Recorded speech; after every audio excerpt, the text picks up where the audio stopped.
এই নারী স্বামীর কথার অবাধ্য হয়, স্বামীর কথার বাহিরে যায়, সে শুধুমাত্র স্বামীর কথাকে অবজ্ঞা করে না, বরং সে আল্লাহর হুকুমকে অবজ্ঞা করে। বলেন সবাই নাউজুবিল্লাহ। কারণ আল্লাহর রাসূল বলেছেন, আল্লাহ ছাড়া কাউকে যদি সেজদা দেওয়া জায়েজ থাকতো, আমি তোমাদেরকে স্বামীর সামনে সেজদা করতে বলতাম। সুবহানাল্লাহ পড়বেন না আপনার সবাই?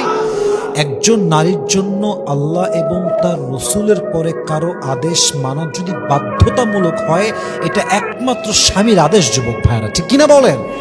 তো যেই মেয়েরা স্বামীর আদেশ মানে না, এই মেয়েরা কখনো পারিবারিক জীবনে সুখ পায় না, স্বামীর কাছে আদর পায় না, স্বামীর কাছে ভালোবাসা পায় না, এবং এই সমস্ত অবদ্ধ নারীদের জীবনের সর্বশেষ রেজাল্ট হচ্ছে তালাক। তালাক ছাড়া এদের জীবনে ভালো কিছু আশা করা যায় না। ঠিক কিনা বলে?